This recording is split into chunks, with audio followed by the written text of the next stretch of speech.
Le débat de Via Grand Paris au Salon des maires d'Île-de-France vous est présenté par Engie.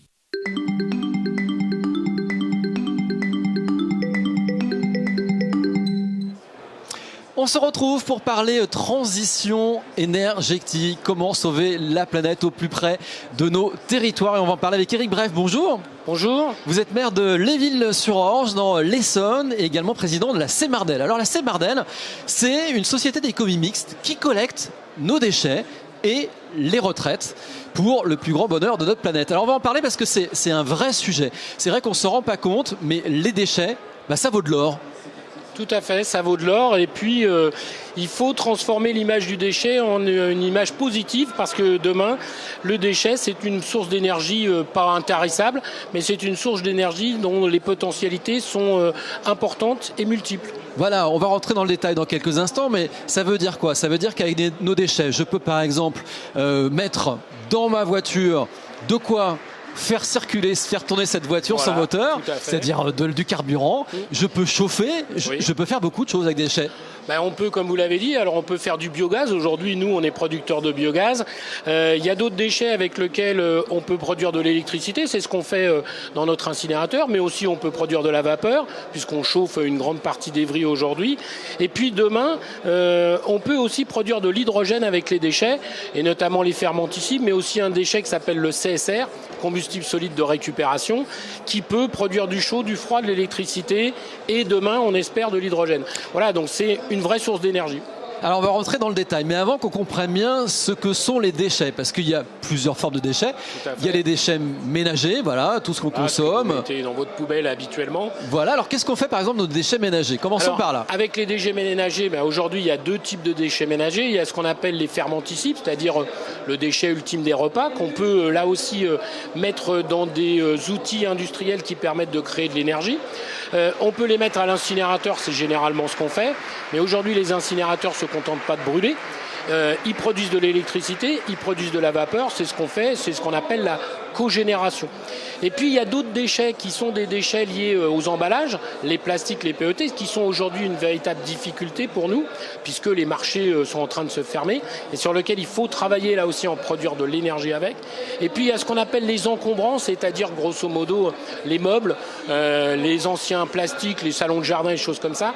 Et nous, on fait du CSR avec, un combustible solide de récupération sous forme de poudre, et qui là aussi est une énergie forte, qui produit de l'électricité, du froid, parce que la question du froid est aussi une question extrêmement importante pour les climatisations.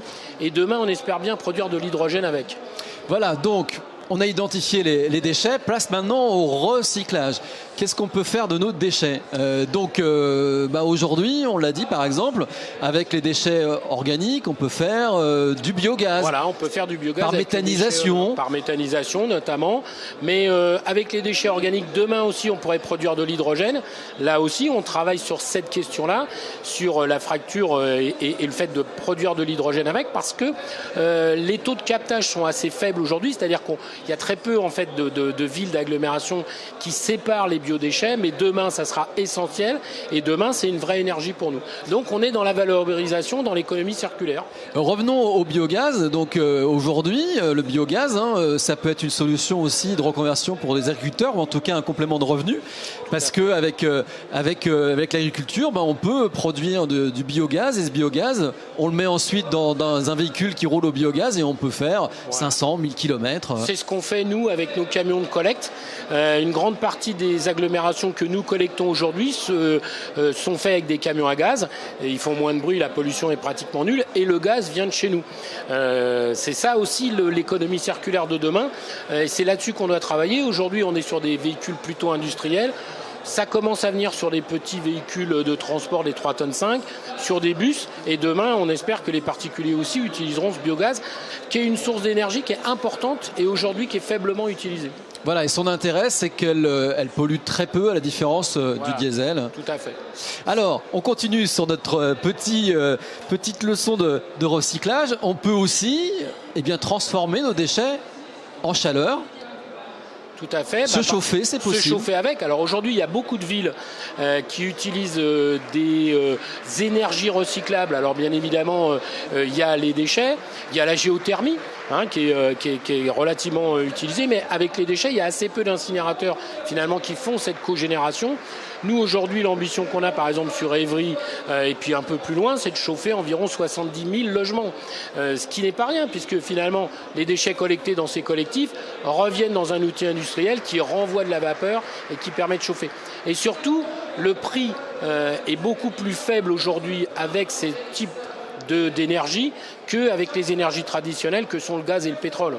Voilà, et puis après, on le sait évidemment, avec nos déchets, on peut faire des vêtements, on peut faire des bicyclettes avec des canettes de soda. Tout à fait. Ça, c'est plus classique. C'est plus classique, mais c'est particulièrement intéressant. Par exemple, les aluminiums et les plastiques.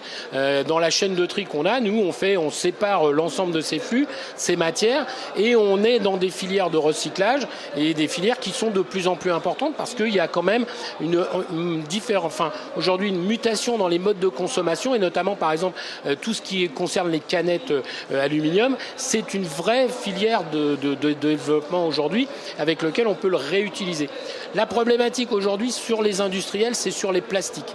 Parce qu'on sait faire aujourd'hui des PET, des plastiques qui sont recyclables. Il faut que la réglementation pousse les industriels à utiliser ces plastiques-là et de les utiliser de plus en plus fortement parce que c'est le vrai enjeu pour la planète demain, la question des plastiques. On connaît tous cette histoire de continent qui se promène dans le Pacifique. C'est une vraie réalité.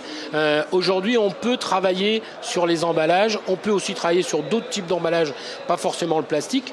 Il y a le chanvre, il y a tout un tas de matières végétales qui peuvent faire les emballages.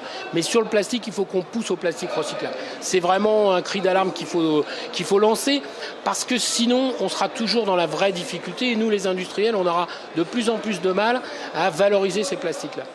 Merci Eric Brève. De rien. Je rappelle que vous êtes maire de Léville-sur-Orge dans l'Essonne et président de la Semardel. Merci. Et on se retrouve très vite nous avec un nouvel invité.